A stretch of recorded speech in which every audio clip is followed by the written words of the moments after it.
Olá, olá, olá, eu sou Tadeu Rodrigues, esse é o podcast literário Rabiscos. Obrigado você que chega toda semana aqui com a gente. Rabiscos indo para 8 anos falando sobre literatura contemporânea, ouvindo nomes que fazem a literatura acontecer no Brasil, autores, autoras, livros, temas.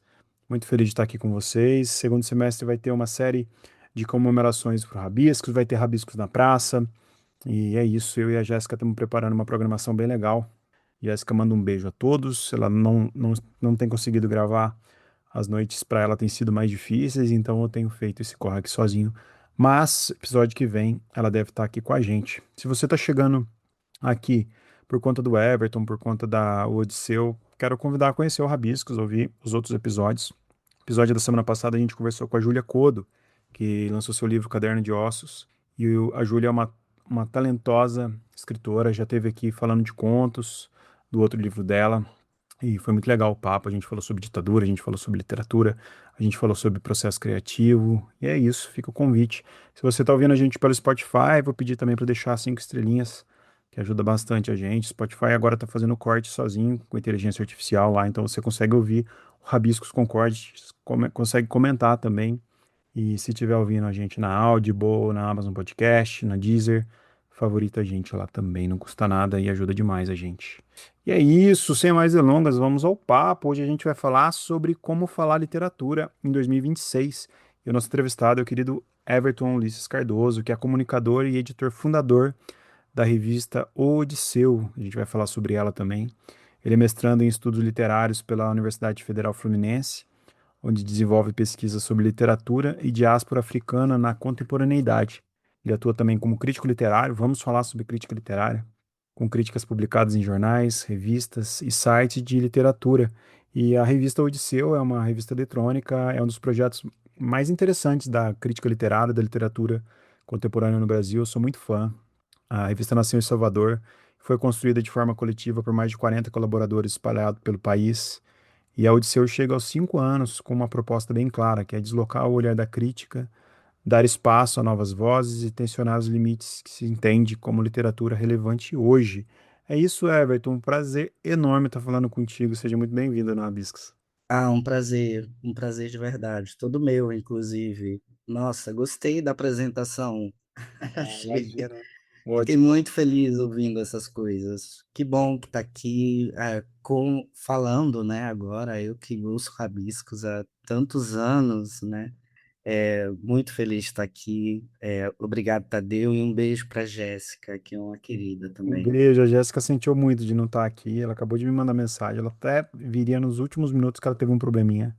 Deixou um beijão pra você. E, cara, que sucesso que é a revista Odisseu, né? A gente vê aí acontecendo de um jeito tão inteligente, a literatura sendo tão respeitada. E eu vejo que a revista nasce aí meio que uma contraproposta, né? E eu queria que você falasse um pouco dela, assim, como surgiu, e se agora, 5 anos depois, você sente que ela ainda está reagindo a algo, ou se ela já construiu um espaço próprio, assim, contar um pouquinho a história pra gente. Nossa, a Odisseu, ela é um. Eu digo isso, eu contei isso algumas vezes, né? As pessoas dão um pouco de risada, mas eu acho que é um milagre, assim, né? É realmente um milagre. Eu não sei como é que acontece de verdade. Eu não sei como que isso sobrevive, sabe? É, porque é um desafio enorme, assim. Quando surgiu, eu não tinha pretensão de nada. Surgiu enquanto um projeto do curso que eu fiz, né, na minha graduação em comunicação, e eu já tinha interesse em falar sobre arte, sobre literatura especificamente, enquanto comunicador.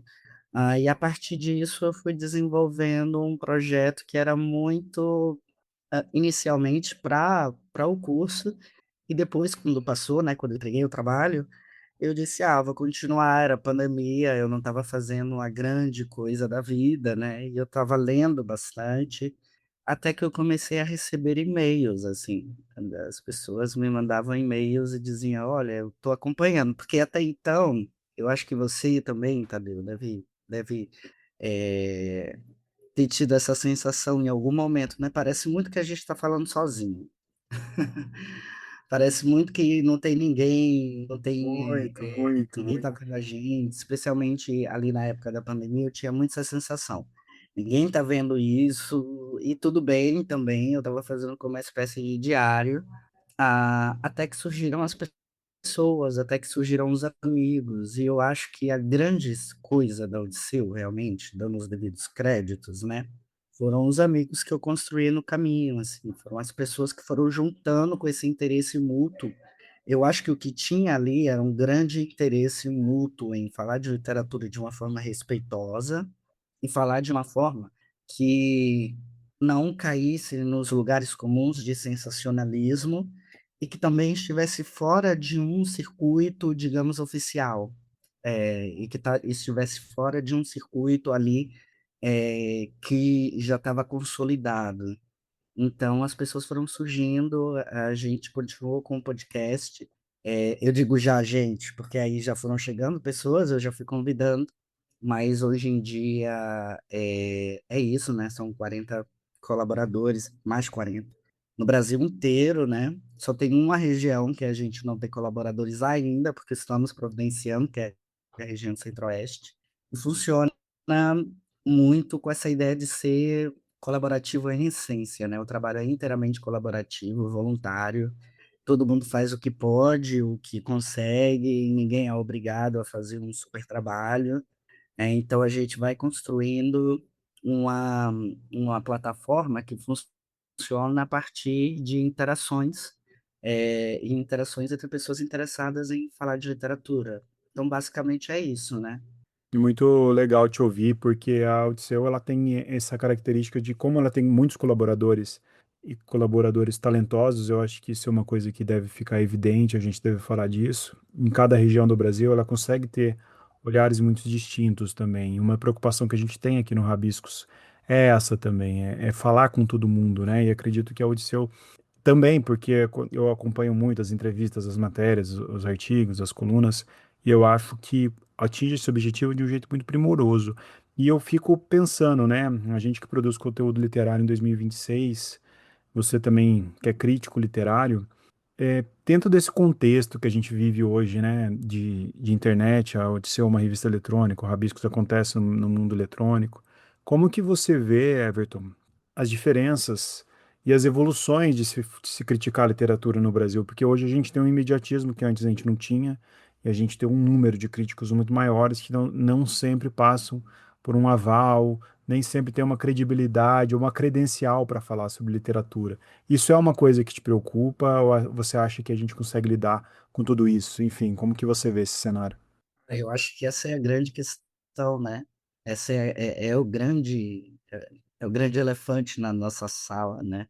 Assim, enquanto uma pessoa que consome crítica há muito tempo, o que eu noto é que existia também, existia na crítica que eu chamo de hegemônica, né, que é essa crítica que está respaldada pelas grandes editoras, que é uma crítica que está nos grandes jornais, que está nos grandes veículos e tudo mais, é que existe uma rede de favorecimentos, né? Existe uma rede ali de você é meu amigo, eu escrevo uma coisa sobre você, não necessariamente isso é a grande crítica a respeito do seu livro. Ah, e isso me incomodava profundamente no cenário da crítica, e ao mesmo tempo eu tinha uma eu sentia que a gente precisava de uma crítica que fosse mais localizada nesse contexto de Brasil, nesse contexto de autores emergentes, nesse contexto de ascensão de autores que estavam fora desse circuito, né? Eu notava às vezes também uma crítica muito agressiva, né? Que é algo que eu não gosto tanto. Por outro lado, a gente tem hoje em dia uma crítica que não é nada agressiva, talvez, né? Uma crítica que seja quase tapinhas nos ombros dos autores, né? Como equilibrar isso, né? Como equilibrar?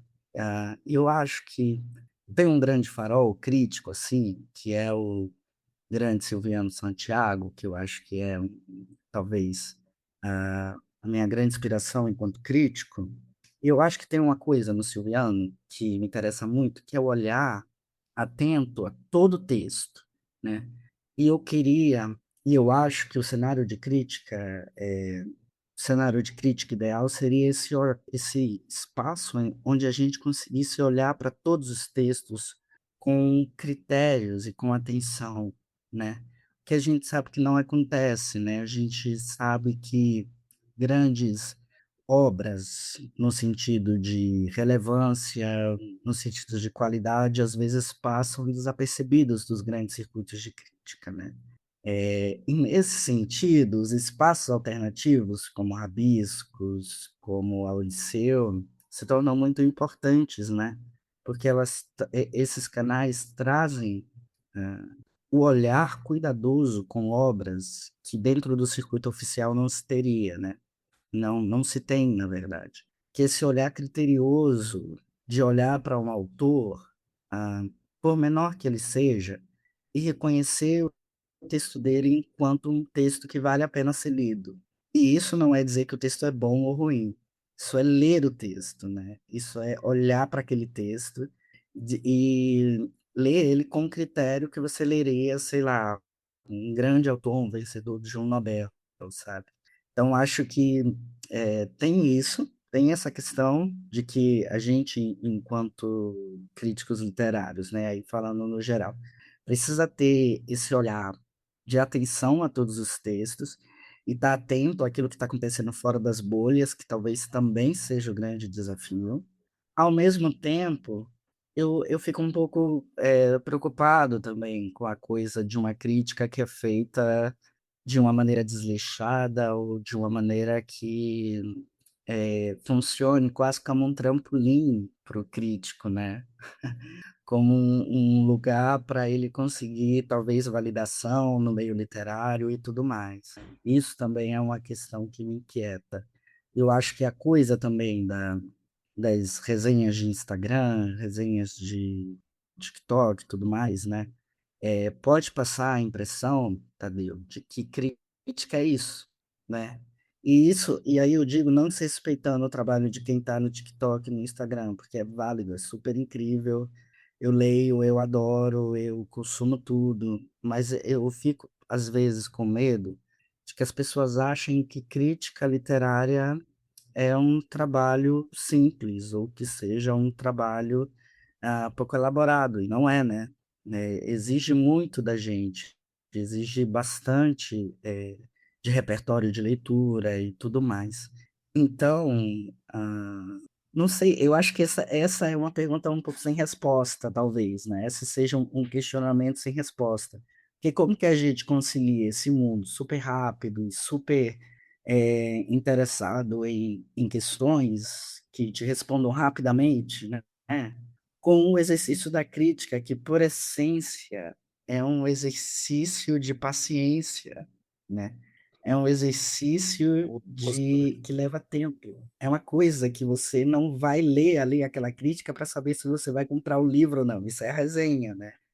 É de uma outra natureza e que demanda que os leitores que leiam crítica também entendam que aquele texto que está ali posto não é um texto que vai dar respostas precisamente sobre o livro e não é o texto que vai, não sei, necessariamente é, fazer com que aquele livro se torne um fenômeno de vendas, né?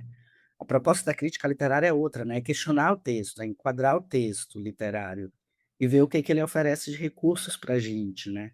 Então, não sei, eu acho que por isso que é tão difícil escrever crítica, porque talvez a grande questão seja quem lê crítica hoje, né? Quem lê com paciência crítica. Eu acho que a gente tem que ir atrás, eu e você, dos leitores de crítica. Eu não sei quem são exatamente, né? Mas você falando, eu vejo que esse fenômeno da bolha, né, da nossa bolha, da bolha de quem escreve, quem trabalha com literatura, ela se distancia muito da bolha do leitor, né? E eu acho que quando a bolha se preocupa demais em se agradar, em se autoagradar ou se degladiar, o leitor vai ficando em segundo plano. E isso é uma coisa que me preocupa. Esse negócio da crítica, dessas observações, não vou chamar de crítica, dessas observações rápidas de Instagram, de TikTok, elas passam por uma camada muito superficial. Eu acho que pô, a gente pode falar de um pouco de desrespeito também, porque quando você fala da crítica aprofundada, você sabe que a crítica séria, né, ela é uma crítica, ela é um texto que ela preocupa com o leitor também, né? Eu lembro que quando eu lancei o meu livro, meu último livro, foi pela editora Nós, uma editora que eu gosto muito, e pouco tempo depois saiu uma crítica no jornal Rascunho, eu nem lembro o nome da crítica, uma crítica muito boa. Ela não falava bem do meu livro, ela falava que o final era confuso, ela fazia críticas pontuais, e eu lembro que um amigo meu me mandou mensagem e falou: Cara, falaram mal do seu livro. Primeiro, que não falaram mal do meu livro, mas segundo, que eu senti um respeito tão grande, porque era uma crítica extensa. Ela analisou com tanto cuidado os capítulos, ela falou do livro com um cuidado tão grande assim, que eu achei incrível. Eu não falei com ela, não, eu acho que não acho legal também autor que vai lá falar com crítica, sabe? Eu acho isso uma bobeira, mas eu senti muito respeitado, muito mais respeitado do que pessoas que, sei lá, falam, elogiam e às vezes não lê ou não dá atenção suficiente. E eu fico nessa questão, assim, às vezes eu acho que conversando com alguns criadores de conteúdo, a preocupação é muito mais em a gente se agradar, a gente se festejar e ter menos o leitor. E eu vejo que a Odisseu tem essa preocupação, porque a Odisseu, por exemplo, as pessoas que estão fora da bolha de criação literária, que são meros leitores, gostam, estão lá. E isso que você falou da gente ouvir todo mundo aqui no Rabiscos, vem qualquer escritor, escritora que a gente queira, independente do tamanho. Ah, tá, tem 500 seguidores, mas o livro é bom. Às vezes, sei lá, mora num lugar muito emo e tem uma proposta muito legal, ele manda o livro, a gente gosta, passa pela nossa aval. E aí a pessoa que nem entende da bolha literária ouve e fala, nossa, que legal, vou lá e compro o livro, por exemplo, né, dentro do nosso espaço, né. Eu queria te ouvir sobre isso, sobre os leitores, né. Você falou muito bem sobre os escritores, sobre a potência da crítica. E como que é o diálogo com os leitores que não são criadores de conteúdo literário? Como que você vê esse cenário? Nossa, primeira coisa para a gente pontuar é que a gente está num país de não leitores, né? As pessoas não leem os livros, imagina a crítica e tudo mais. Mas os leitores que nós temos são preciosíssimos, sabe? Eles são ótimos leitores, né? São leitores que questionam, são leitores que colocam a gente contra a parede às vezes, né? E que colocam para nós demandas que a gente inicialmente não imaginou. Agora, eu sinto também, e aí entra também um pouco na discussão sobre o digital e tudo mais, que existia no público leitor e no público leitor de crítica, um interesse em canais que fugissem do óbvio, sabe? Porque assim, tudo bem, a gente conhece como é que funciona o circuito de conversas e de diálogos com as pessoas, né, os escritores e tudo mais, né, os grandes jornais. Eu não sei se essas pessoas têm noção de que a gente compreende que isso está acontecendo, né? Isso é muito engraçado.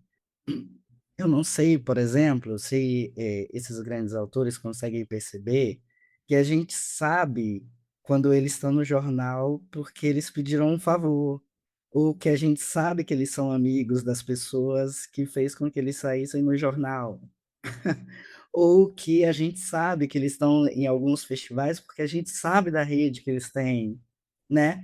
E eu vou dizer uma coisa, o que eu noto é que todo mundo tá ficando muito cansado disso, tá ficando muito exausto disso, de dizer: "Poxa, vai ficar eternamente nessa conversinha deles, e eles achando que estão arrasando, que estão, fazendo a melhor coisa do mundo", e tá todo mundo exausto, sabe. Mas como isso rende, né, em alguma medida, isso gera algum capital, enfim, se continua, né, com essas com esses circuitos acontecendo.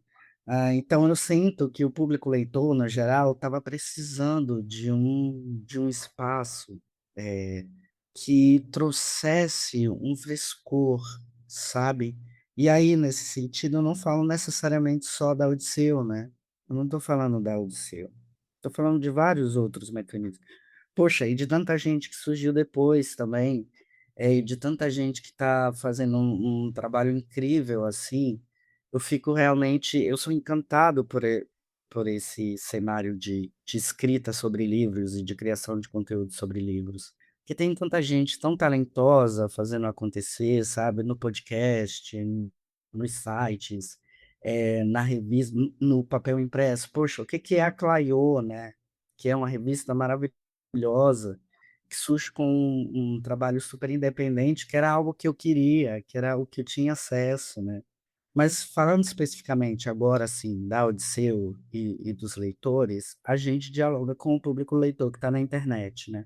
Que é, a internet é um grande, pode ser, né? Um grande monstro ou um grande ajudador mesmo. Então, se a gente tem canais incríveis e que me inspiraram muito, como a Suplemento, como a Rascunho, no físico, né? No mundo digital, talvez a gente, enquanto um espaço de escrita destinado especificamente para as redes, para o site e para o digital, talvez a gente tenha algum tipo de vanguarda nesse sentido, né? Por dar, porque as outras estão na internet, mas elas estão na internet no físico. A gente, como escolheu só a internet, talvez a gente tenha algum tipo de vanguarda nisso. Talvez, né? Então, esse público leitor é um público que tem opinião, é um público que escreve comentário, é um público que coloca a voz a jogo, né? A gente já passou por vários momentos tensos assim na Odisseu, quando as pessoas não gostam do que a gente, do que a gente fala, do que a gente escreve, do que a gente vincula, né? Mas eu sempre fico pensando assim, meu Deus, mobilizou a galera, né? Mobilizou o pessoal, deu um sacode aqui na coisa e que também me ajuda a pensar outras possibilidades, né? Várias vezes eu escrevi, por exemplo, coisas que comentários que vieram na Odisseu me fizeram mudar de ideia totalmente, Olha só. né? Pessoas que chegaram e disseram, poxa, eu acho que não é assim, eu acho que tem outra perspectiva e tudo mais, e aí me convenceu. Mudei de ideia, né? Mudei de opinião totalmente. Eu também não luto muito pela minha palavra enquanto uma palavra certa, né? E nem é a nossa intenção, por exemplo, dar um veredito final para um livro, né? Dar um veredito final de é ruim, é bom, não presta, joga no lixo. Isso não interessa para a gente. A gente interessa perceber aquilo que o livro propõe, se ele é bem sucedido dentro daquilo que ele propõe, né? Se ele é bem sucedido dentro daquilo que ele diz que vai entregar para o leitor. Então a gente não é categórico, né? Mas ainda assim, quando as pessoas discordam, elas falam. E eu acho que esse é o barato também de ser de falar com um leitor de internet, que é o fato de que é um leitor que te retorna. E te retorna em público, Rápido. porque o comentário é público. E rápido também, né? Super rápido, super rápido. Então, assim, não tem a coisa da carta do leitor, do jornal, né? É muito rápido. A pessoa Não tem é, sensor, né? Não, ela manda ali total. Mas o que eu acho engraçado é que teve uma vez um acontecimento recente, né? A gente publicou um ensaio que o pessoal não gostou. Hum. E aí, nossa, tinha um cara que agitou super assim a manifestação contra o ensaio, né? E tudo mais. E reivindicou e tal, deu uns argumentos que eu discordei, eu acho que a gente ainda tinha alguns pontos de razão, mas ele está com a gente até hoje, né? Ele elogia o trabalho quando precisa Ah, elogiar, legal. quando ele gosta, ele fala, quando ele não gosta também ele não fala, e é isso, né? É esse espaço, né? A gente não está pedindo também todo mundo concorde 100% com a gente, né? Para construir esse espaço mesmo no atrito, no conflito, na discussão. Bora ver o que que sai disso daí, né? Até aí, então, tem saído coisas muito boas, né? Cara, uma posição assim, tipo, aqui no Rabiscos é eu e a Jéssica. A gente é amigo há muito tempo, mas há 8 anos a gente se dedica ao Rabiscos. Apesar de eu apresentar mais que ela por conta dos horários, ela tá sempre junto na criação, nos convites, na elaboração. Então a gente tem essa identidade editorial no Rabiscos, porque ela é duas pessoas, né? Agora, de vocês, que tem 40, mais de 40 pessoas espalhado pelo Brasil todo, voluntário, né? Como que você pensa na identidade editorial da Odisseu? sendo tão plural, assim, como que você controla isso, se é que você controla? Não, não controlo. Já virou um monstro assim, não dá mais para controlar. Não, não temos nenhum controle, a gente está totalmente desgovernado. Brincadeira. Mas assim, tem algum sentido nisso, né? É muito difícil controlar, realmente, e o pau quebra. Às vezes a gente discorda entre nós mesmos, né? E não tem problema também. Mas o que une todo mundo que escreve na Odisseu, e aí eu falo inclusive, né? Porque tem muita gente hoje em dia que tem interesse em escrever na Odisseu, né? E eu acho isso muito legal, a gente sempre acolhe todo mundo que a gente considera que tem um trabalho interessante, e tudo mais. Mas o que une todo mundo é talvez um deslocamento. São autores que estão muito deslocados, né? Deslocados da cena oficial, deslocados geograficamente, por exemplo, né? Estão em lugares muito inacessíveis às vezes. Estão deslocados enquanto escritores dentro de um gênero específico. Às vezes são pessoas que estão escrevendo sobre alguma coisa que pouquíssima gente tem interesse, o que está fora aí do grande mercado e tudo mais. Ah, então, o que move, o que une todo mundo e a grande coisa de quem escreve, né, fixo na Odisseu geralmente são convites, né? Convites feitos por mim, por Caio e por Carol, que são as pessoas que editam na Odisseu. Mas geralmente é feito de convites e é bem isso, assim, a gente consome tudo, né? A gente lê todos os Substacks, Ótimo. a gente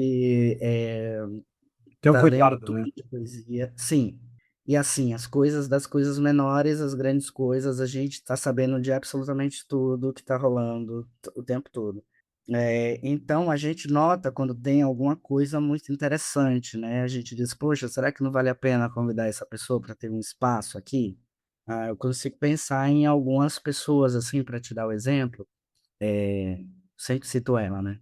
Mas a Miriam Scott, por exemplo, que é uma amiga querida, escritora de Manaus, e que tem uma coluna na Odisseu, eu comecei lendo o Substack dela, eu amava. Eu não conhecia ela, né? Eu só lia mesmo. E aí eu convidei ela um dia e disse, olha, bora pensar aqui alguma coisa pra gente fazer? Cara, a Miriam, ela é uma excelente escritora, Ela é mesmo, eu mas gosto dos textos dela. pois é, mas eu posso te dizer, é um pouco de orgulho também, né? O salto que ela teve no sentido de qualidade na escrita de crônica, quando ela vem para Odisseu, ela já era ótima, mas ela fica assim, é um texto excelente, e é um texto que vai ficando maior, especificamente porque ela vai ampliando essa rede de leitores e as trocas, né? Então, eu adoro isso, né? Eu adoro ver quem já tem um super potencial, que já é bom, né? E aí você dá um lugar certo para a pessoa, você dá poxa, bora te dar aqui um cuidado editorial que você merece com esse texto incrível que você tem. Poxa, a pessoa fica sem limites, né? Ela chega a lugares incríveis, assim. Você lapida, né, a pessoa. Isso, exatamente. Então, isso me interessa também, indo percebendo as pessoas que já são muito boas e que já têm uma possibilidade ali de desenvolver uma outra habilidade e tudo mais, né? Gente, leiam Miriam Scott, que é muito bom. É ótimo. Ela é ótima. Muito bom, Mas cara. é isso. Dentro da revista, a gente também discorda muito, mas está todo mundo deslocado, né? Não está ninguém muito dentro do circuito, não está ninguém muito dentro da. Não tem nenhum fascista lá. Não, de forma alguma. Nenhum bolsonarista. Não, não tem nenhum bilionário, não tem gente com super capital. Pelo contrário, É o nosso gente. limite aqui também. Pelo contrário, né? A gente está sempre com os recursos ali nos limites, então, mas a gente faz acontecer. Eu acho que essa boa vontade também é uma marca nossa, né? A gente faz acontecer. É isso aí. Cara, pra gente fechar nosso papo, que eu amei conhecer mais a Odisseu e você também como crítico, como Que produtor de incrível. conteúdo. Pô, que legal estar aqui. Quero que você volte mais vezes, inclusive. A gente fazer esse papo com a Jéssica também. A gente tem um quadro aqui no Rabiscos que chama Na Sua Estante. Eu queria que você falasse aí uns dois livros aí que você está lendo, o que você quer indicar, o que você acha que merece atenção, já que a gente está falando um pouco disso. Queria te ouvir aí, porque é um quadro muito esperado aqui dos ouvintes, eles gostam. Eu sei. A gente tem um cardzinho aí no final, que a gente sabe que esse card é compartilhado também, para a galera comprar livro e ter acesso. Olha só, tô olhando aqui para o que tá à minha frente, né? Bom, ok. Eu tenho um livro que eu tô lendo agora, que é O Pequeno Coração, do Gabriel Stroca Ceballos, que saiu pela Cachalote, que a proposta é uma ótima editora. Eu E adoro a tem uma Cachalote, proposta, Balbo, querido amigo. incrível, e tem uma proposta é, de narração muito diferente. E é algo que eu adorei, né? É um tipo de texto, o pessoal não vai conseguir ver em casa, né? Mas é um parágrafo único, né? Uma coisa enorme, um texto extenso, assim, e que tem ali um trabalho de linguagem que me lembra muito aquele Distância de Resgate, que eu esqueci o nome da autora, É da Samantha Schweblin, como é que é? Sweblen, alguma coisa assim, Schweblin, né? é isso, adoro. Eu, eu acho, é assim como eu pronuncio. É, tem justamente esse diálogo com a obra latino-americana contemporânea, né? Então eu indico muito, ainda estou lendo, né? Mas eu já indico. Muito Ah, bom. tem outro livro que eu quero indicar que não está aqui comigo, está em Salvador, Uhum. que é O Pequeno Caderno Maranhense, do Nilson. Nilson é um escritor do Maranhão, ah, e ele foi semifinalista no passado no Oceanos, e foi finalista no Candango com esse livro, O Pequeno Olha que Caderno legal. Maranhense, que Vou- é um livro de poemas, né? Um livro de poesia fantástico, que tem ali é, elementos para pensar o corpo negro e o corpo afrodiaspórico, quase como uma máquina do tempo, localizando a gente dentro desse passado colonial, e também colocando esse corpo enquanto uma continuidade de, de categorias e uma continuidade de rotulações daquilo que vem de um passado colonial. Ao mesmo tempo, o Nilson ele desenvolve uma dicção poética, assim, beirando o perfeito, né? É um trabalho que nos faz pensar, que nos faz colocar diante de uma poesia que causa, vou usar essa palavra de novo que eu usei muitas vezes, né? Deslocamento, é isso que eu gosto no Aham. texto dele, que nos causa um estranhamento muito grande com o nosso próprio Afinal, você estuda corpo. diáspora, né? Exato, né? Então, assim, esse livro, gente, Leon Nilson, O Pequeno Caderno Eu Maranhense, já ele é quero ele aqui no Rabiscos e eu quero que você faça essa ponte. traz, ele é maravilhoso. A gente virou amigo também depois que eu li o livro dele, tá vendo? Eu vou fazendo amizades assim, gente. Às vezes as pessoas acham que eu tô indicando os meus amigos, porque eu Eu gosto. já quero que você faça essa ponte, então, pra gente trazer o Nilson aqui, que eu fiquei curiosíssimo com a obra dele. Pois é, vamos fazer esse livro chegar aí até você. Cara, Bom, aí. eu quero indicar um livro que eu amei, que você me mandou de presente, que é o Um, do Samir Mesquita. Que coisa mais linda, que obra de arte que é esse livro. Não só a qualidade do texto, mas o gráfico. E, e lindo, você chegou para mim esses dias até, e eu tô apaixonado nele. Ele tá na minha cabeceira e eu acho que ele vem um pouco aqui ao encontro com o nosso papo, até porque foi um presente seu, mas ao mesmo tempo muita qualidade e tá lindo mesmo. Quero deixar ele como dica aqui que eu acho que vale a pena o pessoal conhecer.